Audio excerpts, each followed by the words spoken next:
The rain fell heavy on Seoul that night. It was the kind of rain that made people run for cover and forget about everything else. The streets were almost empty. Only a few cars passed by, their lights cutting through the dark water that fell from the sky. One finished his last delivery at 11:30. He was tired. His back hurt from carrying boxes all day, and his old motorcycle made strange sounds every time he turned a corner. But he did not complain. He never complained. Life was hard, but he had learned to keep moving forward. He was 32 years old. He lived alone in a small room near the Han River. He had no wife, no children, and his parents had died when he was young. His only family was his older sister, who lived in with her husband and 2 kids. They talked on the phone sometimes, but not often. One was a quiet man. He liked being alone. As he rode his motorcycle through the wet streets, he thought about food. He had not eaten since morning. Maybe he would stop at the convenience store and buy some instant noodles. That was his dinner most nights. Quick, cheap, and warm. He turned into a narrow street that he used as a shortcut. It was dark here. The streetlights were broken, and the buildings on both sides were old and abandoned. Nobody came to this part of the city anymore. It was the perfect place for people who did not want to be seen. That was when he heard the scream. It was high and sharp, like a child in pain. One stopped his motorcycle and listened. The rain was loud, but he heard it again, a cry for help. It came from the alley ahead. Most people would have kept going. Most people would have told themselves that it was not their problem. But one was not most people. He had been alone his whole life, and he knew what it felt like when nobody came to help. He could not ignore that sound. He got off his motorcycle and walked into the alley. His shoes splashed in the dirty water on the ground. The walls on both sides were covered with old posters and spray paint. The smell was bad, like garbage and something else he could not name. Then he saw them. 3 men stood in a circle. They wore black clothes and masks that covered their faces. In front of them, pressed against the wall, was a child. But this was not a normal child. The child had pale blue skin that seemed to glow softly in the dark. Its eyes were large and silver, filled with tears. It had no hair, and its ears were pointed like leaves. It wore a simple white dress that was now torn and dirty. The child was shaking with fear. One stopped breathing for a moment. He had seen aliens on the news before. Everyone knew that other species lived among the stars. 5 years ago, they had made first contact with Earth. Some aliens now visited the planet for trade and research. But one had never seen one in person, and he had certainly never seen one that looked so young and so scared. One of the men grabbed the child's arm roughly. The child cried out in pain. "Stop moving," the man said in a low voice. "You are worth a lot of money. The boss will be very happy when we deliver you." Another man laughed. "I heard these children sell for millions on the black market.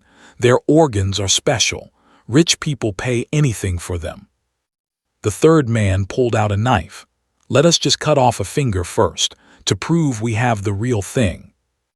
The child screamed again. Something inside one broke. He did not think, he did not plan, he just moved. "Hey," he shouted, stepping forward into the light. "Leave the child alone." The 3 men turned to look at him.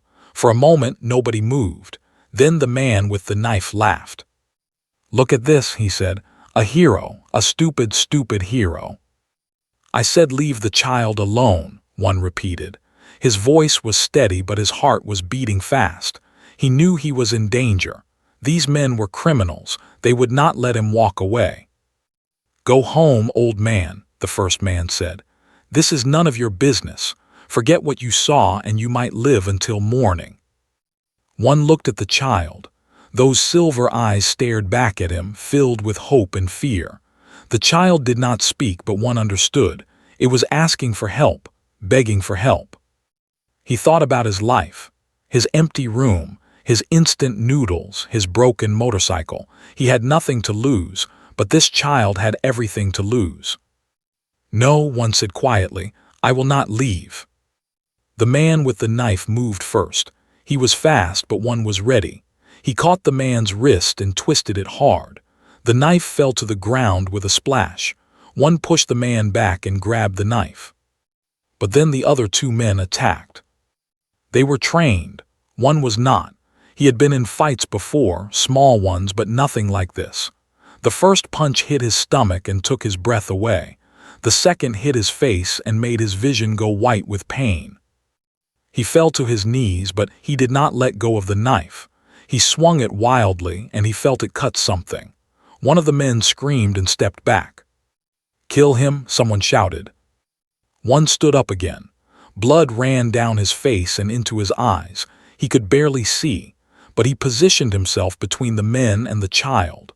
No matter what happened, they would have to go through him first.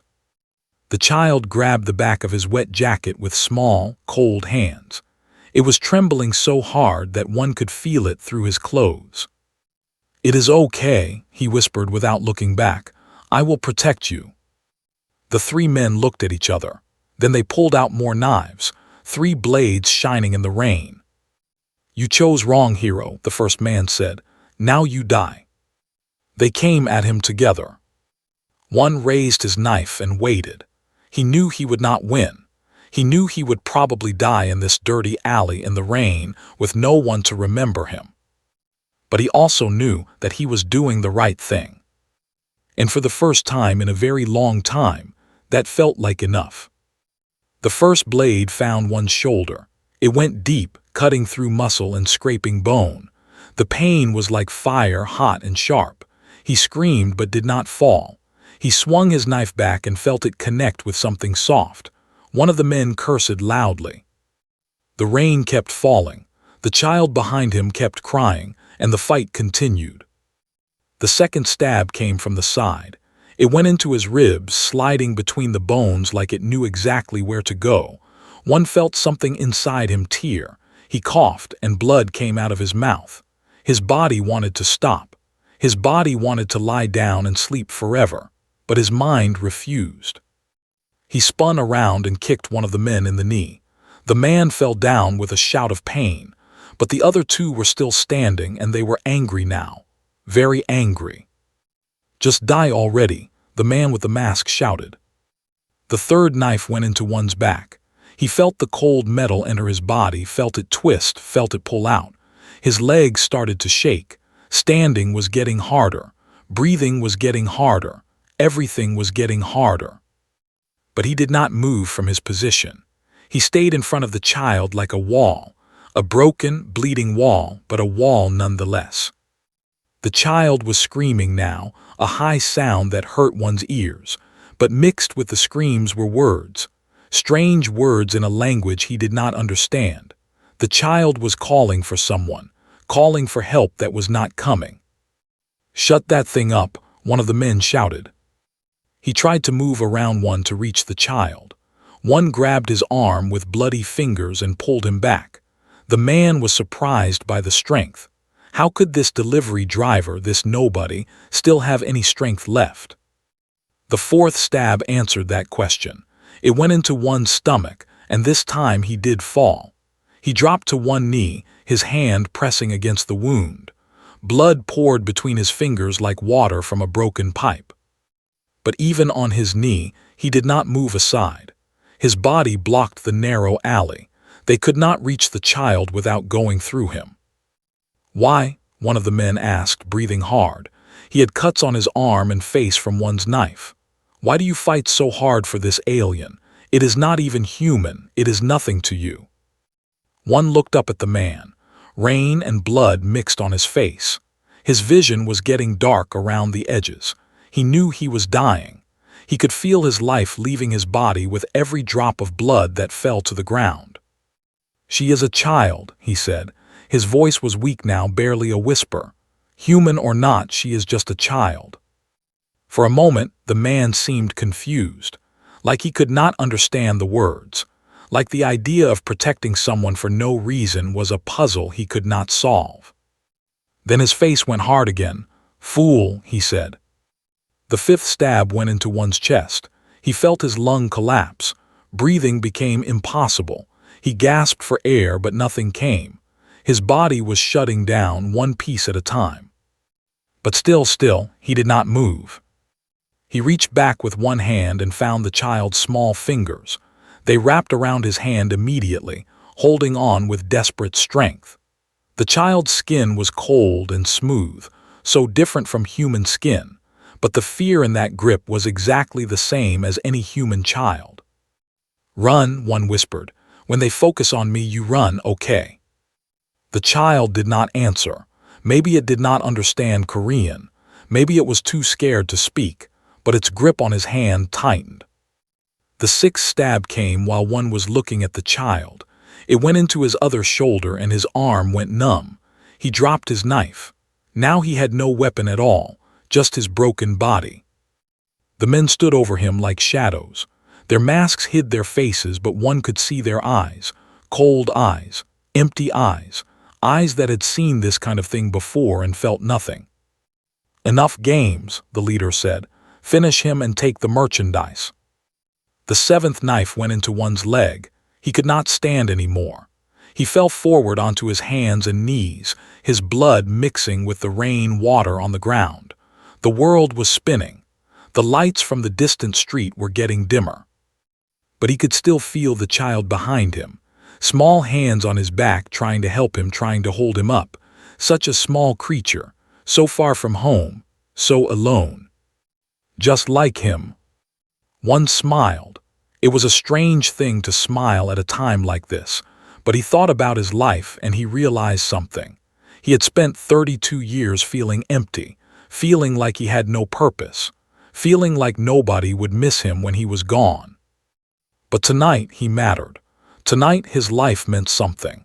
Even if he died in this alley, even if nobody ever knew his name, he would die as a shield. He would die protecting an innocent child. That was worth something. That was worth everything. "Come on then," he said to the men. His voice was stronger now, stronger than it should be. "I am still here. The child is still behind me. You will have to kill me first." The leader stepped forward. His knife was long and sharp, still clean because he had let the others do the work until now. "As you wish," he said. The eighth stab went into one's chest, right next to his heart. He felt it enter, felt it stop just short of killing him completely. The pain was beyond anything he had ever known. It was like the sun was burning inside his body. He fell. His face hit the cold, wet ground. Rain fell into his open eyes. He could not blink. He could not move. He could only lie there and wait for the end. But in his last moment of consciousness, he heard something. Footsteps. Many footsteps running fast, and voices shouting in that strange language the child had used. Then there was light, bright blue light that filled the entire alley. The men screamed in surprise and fear. Something hit the ground with heavy thuds. One tried to turn his head, tried to see what was happening, but his body would not respond. All he saw was the rain falling from the dark sky, and all he heard was the child crying and a deep voice speaking words he did not understand. Then a face appeared above him. It was not human. It was pale blue like the child's, but older, with sharp features and golden eyes that glowed in the dark. The face looked at him with something like wonder, something like respect. A hand touched his forehead. It was warm, so warm against his cold skin. "Sleep now, human," a deep voice said in broken Korean. "You have done enough. You have done more than enough." One wanted to ask about the child. He wanted to know if she was safe. But the darkness was pulling him down, and he had no strength left to fight it. The last thing he felt was the rain stopping. And the last thing he heard was the child's voice, clear and bright despite the tears. "He saved me. He saved me." Then there was only silence and sleep. One opened his eyes. At first he saw nothing but white ceiling, white walls, white light that hurt his eyes. He blinked several times trying to make sense of where he was. His brain felt slow, like it was moving through mud. Then the pain came.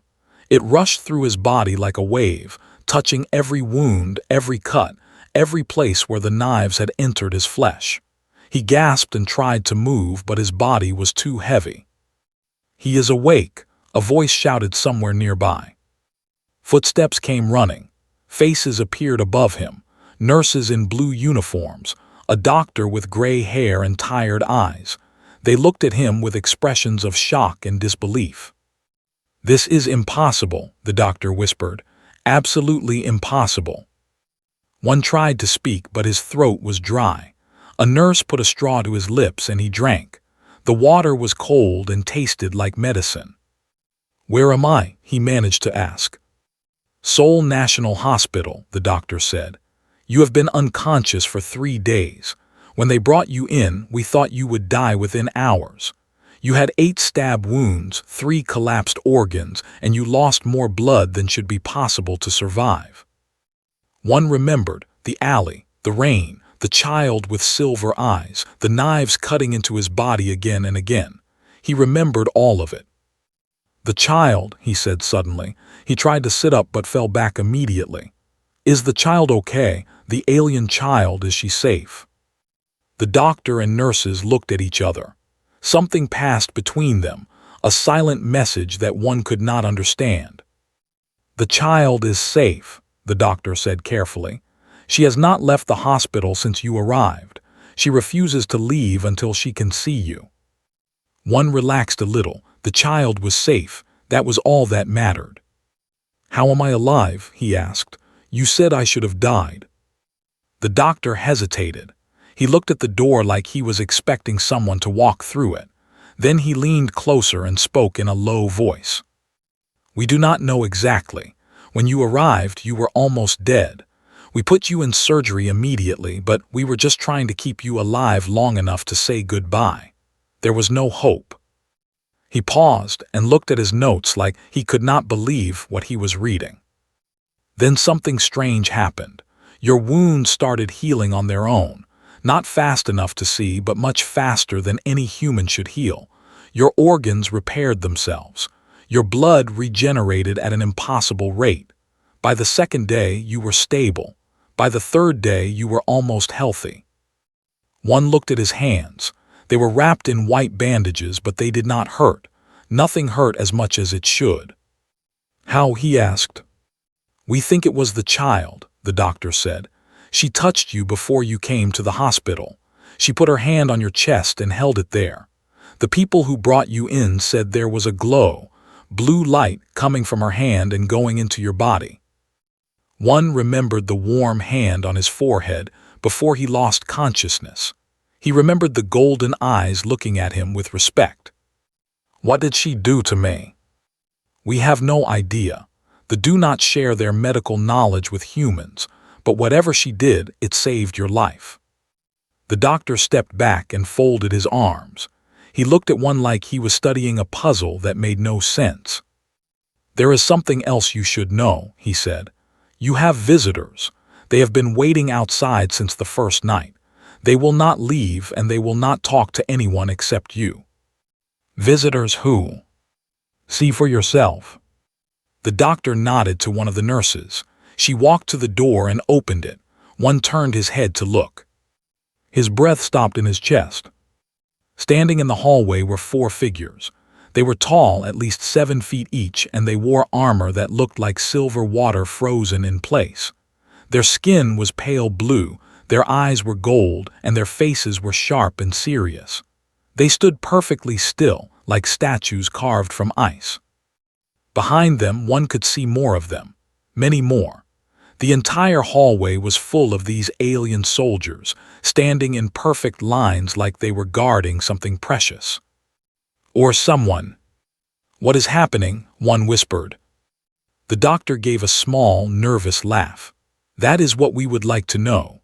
These soldiers arrived the same night you were brought in. They took over an entire floor of the hospital. They have their own doctors, their own equipment. The government tried to ask them what was going on, but they would not answer." "They said only one thing," a nurse added. Her voice was shaking slightly. "They said they were waiting for the Guardian to wake up." "The Guardian?" One was confused. "What Guardian?" The doctor pointed at him. I think they were talking about you." One of the soldiers in the hallway moved. He was even taller than the others, and his armor had gold marks on it that might have been symbols of rank. He stepped into the room, and all the doctors and nurses immediately moved aside. There was something about this alien that demanded respect and maybe a little fear. The soldier walked to one's bed and stopped. He looked down at the wounded human with golden eyes that seemed to see everything. Then slowly, carefully, he bent one knee and lowered his head. "Guardian," the soldier said in heavily accented Korean, "I am General O of the Royal Guard. I have been sent by His Imperial Majesty to protect you and to bring you his gratitude." One's mouth fell open. He did not know what to say. A general, a royal guard, protecting him.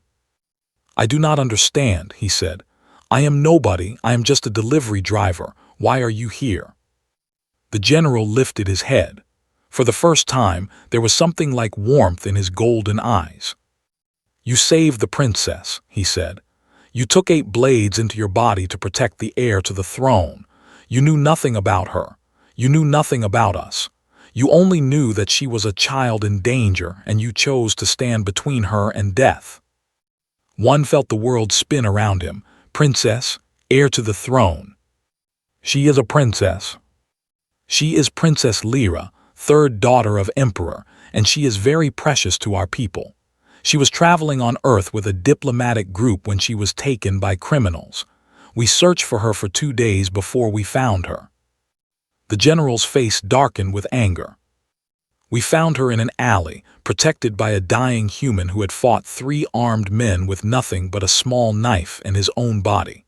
The criminals were on the ground, defeated, and you were standing over her, refusing to fall even though you had no blood left in your body." One thought about the light he had seen before he lost consciousness. The footsteps, the deep voices, that had been the soldiers coming to rescue the princess. "I did not know who she was," he said softly. "I just saw a scared child. I could not walk away." The general nodded slowly. "That is exactly why you are the guardian. That is exactly why my people want to honor you. You did not help because of reward or duty. You helped because it was right." He stood up and stepped back from the bed. "Rest now, Guardian. When you are strong enough to walk, we will take you to meet the Emperor. He wishes to thank you personally, and he wishes to offer you something that has never been offered to a human before." "What?" one asked. The general smiled. It was a small smile, but it was real. "A place among us, a place in the stars if you want it." Then he turned and walked back to the hallway, where the other soldiers waited in their perfect lines. The doctors and nurses stayed quiet, too shocked to speak. One lay back on his pillow and stared at the white ceiling. His mind was full of questions, but his body was still too tired to think properly. A princess. He had saved a princess, and now an emperor wanted to meet him. He closed his eyes and laughed softly. What a strange world this had become. 4 more days passed. Each day one grew stronger. His wounds closed faster than any human wound should close. The doctors took samples of his blood, ran tests, and looked at the results with confused faces. Something had changed inside him, something that should not be possible. "Your cells are different now," the doctor told him on the 5th day. "Not completely, but there is something new in them, something alien. We think it came from the princess when she healed you." One looked at his hands. They looked the same as before, same rough skin from years of hard work, same short fingers, same old scars from accidents on his motorcycle. "Will I be okay?" he asked. "Better than okay," the doctor said. "Your body is healing faster, your immune system is stronger, and according to our tests, you might age slower than normal humans. We do not know how much slower. Maybe 10 years, maybe 50. It is impossible to say." That night one lay awake in his hospital bed and thought about his life. For 32 years he had been nobody special, a delivery driver, a man with no family, no dreams, no future. He had expected to live a quiet life and die a quiet death. Now he was something else. Now he was changing into something he did not understand. A soft knock came from the door. "Come in," he said. The door opened slowly, and a small figure stepped inside.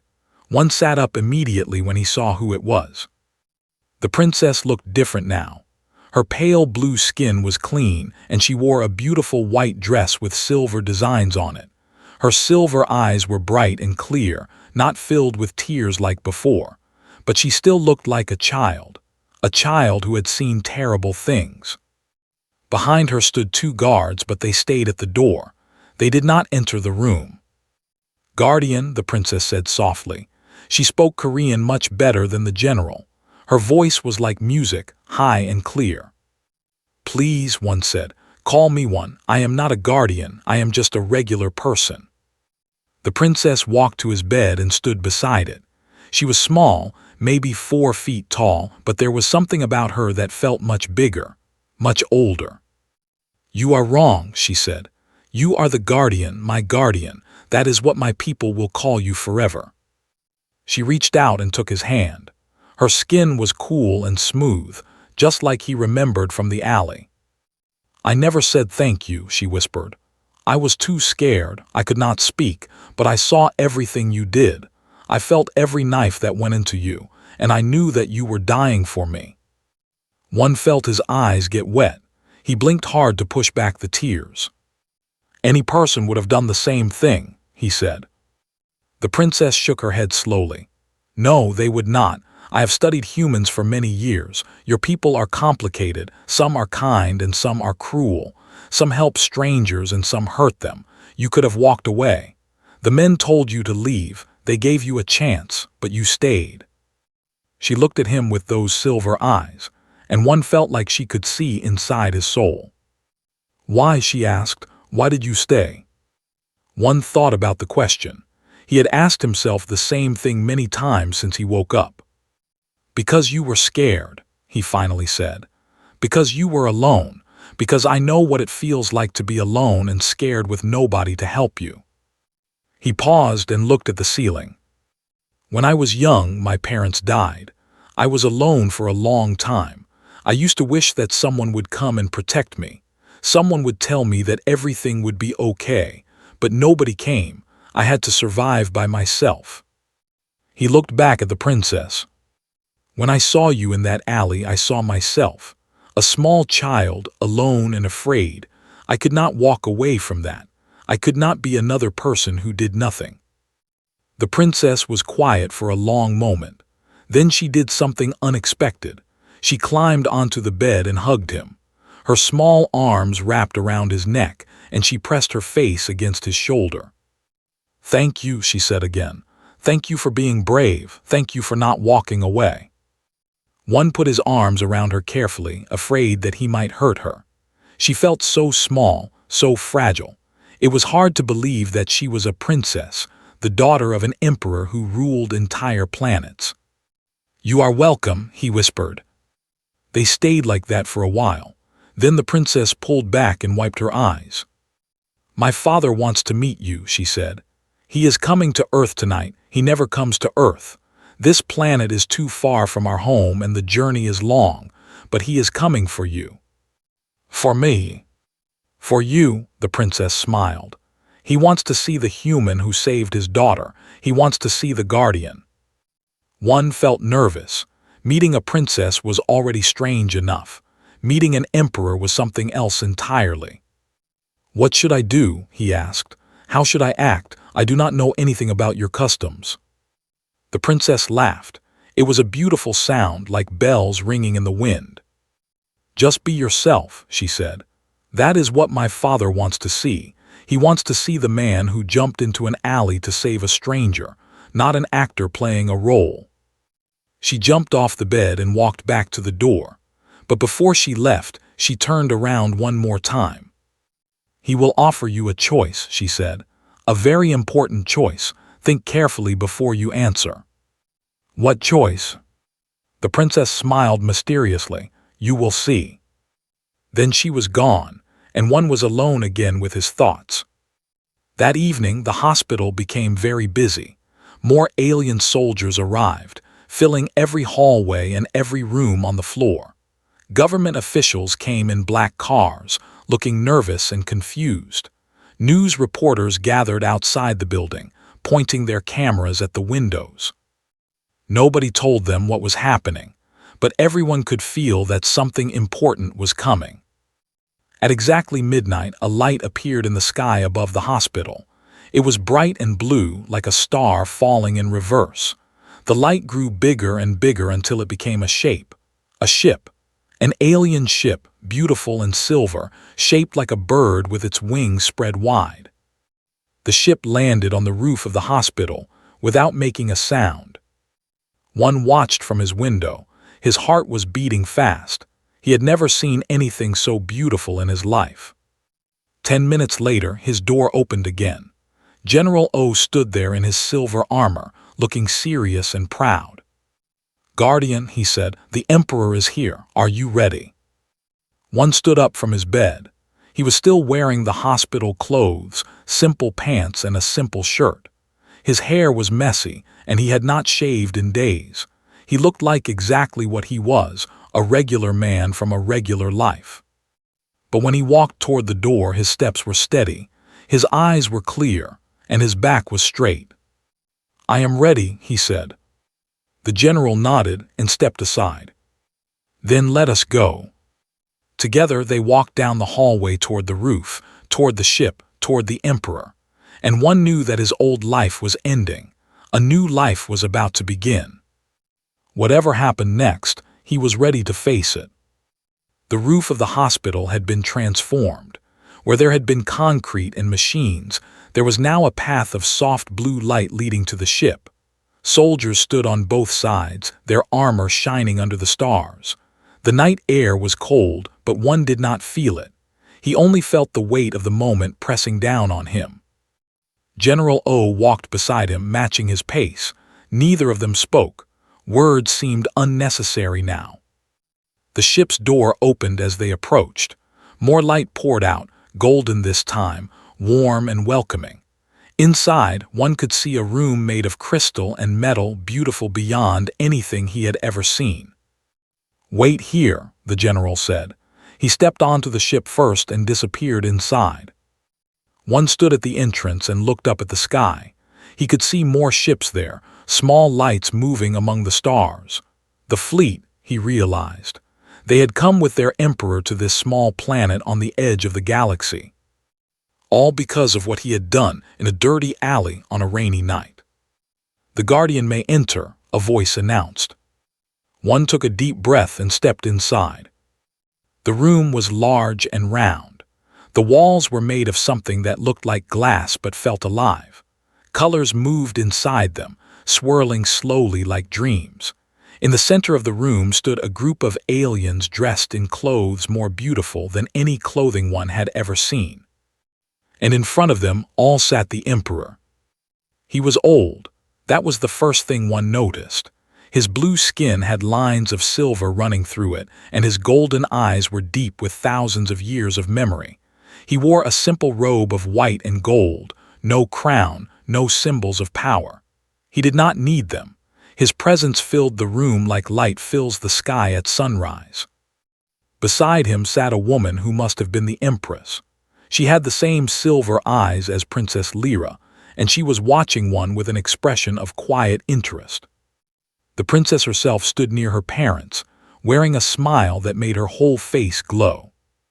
One did not know what to do. Should he bow? Should he kneel? He had no idea what was proper, so he did the only thing he could think of. He stood straight and waited. The Emperor rose from his seat. He was tall, taller than the soldiers, and he moved with the grace of someone who had never hurried in his entire life. He walked toward one slowly, his eyes never leaving the human's face. When he was close enough to touch, he stopped. "One," the Emperor said. His voice was deep and gentle, like the sound of distant thunder. He spoke Korean perfectly, without any accent. "Your Majesty," one replied. His voice was steady, but inside he was shaking. The Emperor studied him for a long moment. Then slowly he smiled. My daughter has told me everything, he said. She told me about the alley, the rain, the men with knives. She told me how you stood between her and death, how you took blow after blow without moving, how you held her hand and told her to run. He paused and something changed in his eyes, something soft, something human. She also told me what you said when they asked why you were fighting. You said she was just a child. You did not care that she was alien. You did not care that you might die. You only cared that she was small and scared and needed help. The Emperor reached out and put his hand on one's shoulder. It was warm and heavy, full of strength that had nothing to do with muscles. In all my years I have met many warriors, he said. I have met soldiers who fight for honor, generals who fight for glory, kings who fight for power. But I have never met anyone who fights simply because a child is crying. One did not know what to say. He felt embarrassed by the praise. I did what anyone would do, he managed. No, the Emperor said firmly. You did what a hero would do, and heroes are rare, one. They are rare among my people and they are rare among yours. Do not make your actions small. They were not small. He stepped back and raised his voice so everyone in the room could hear. This human saved my daughter's life. He did not ask for payment. He did not ask for thanks. He simply saw someone in need and chose to help, even though it cost him everything. He looked at the soldiers, the nobles, the advisors who had come with him. This is what we should remember about Earth. This is what we should remember about humanity. They are young. They are weak. They have no great weapons or great ships, but they have something that many of us have lost. He turned back to one. They have hearts that still care about strangers. The Emperor raised his hand, and a soldier stepped forward carrying a small box. The Emperor opened it and took out something that shone like a captured star. It was a medal made of metal that seemed to glow from the inside. This is the Star of the Guardian, the Emperor said. It is the highest honor our people can give.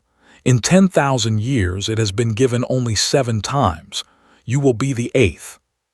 He stepped forward and placed the medal around one's neck. It was lighter than it looked, but one could feel warmth spreading from it into his chest. With this honor comes a choice, the Emperor continued. You may stay on Earth and live your life as you always have. The galaxy will know your name, and you will be protected by my soldiers until the end of your days. He paused. Or you may come with us. There is a place for you among the stars, one. You can learn about our people, travel to worlds you have never dreamed of, and live a life that no human has ever lived. The choice is yours. One thought about his life on Earth, his empty room, his broken motorcycle, his instant noodles and lonely nights. There was nothing holding him here, nothing except memories of pain and loneliness. Then he thought about the stars, about the ships moving through the darkness, about all the things he had never seen and all the places he had never been. He looked at the princess. She was watching him with hope in her eyes. If I go with you, he said slowly, can I still protect her? The Emperor looked surprised by the question. Then he laughed, a deep sound that filled the room with warmth. Yes, he said, you can be her guardian in truth. You can walk beside her, teach her about your people, and keep her safe when danger comes. That is exactly what I hoped you would say. One nodded. The decision was easy now. Then I will go with you, he said. I have nothing on Earth worth staying for, but up there among the stars I have something to protect. That is enough for me. The Emperor put his hand on one's shoulder again. Welcome to the family, Guardian. The next morning, the news spread across the Earth and then across the galaxy. A human delivery driver had saved an alien princess. He had been stabbed 8 times and still did not fall. He had been offered the highest honor of a great empire and had asked only to keep protecting the child he saved. Some people called him a hero, some called him a fool, but everyone agreed on one thing.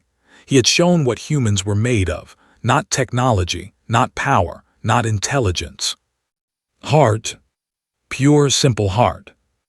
And somewhere among the stars, traveling toward worlds he had never imagined, one looked out the window of an alien ship and smiled. He had spent his whole life feeling empty, feeling worthless, feeling like he had no purpose. Now finally, he had found where he belonged.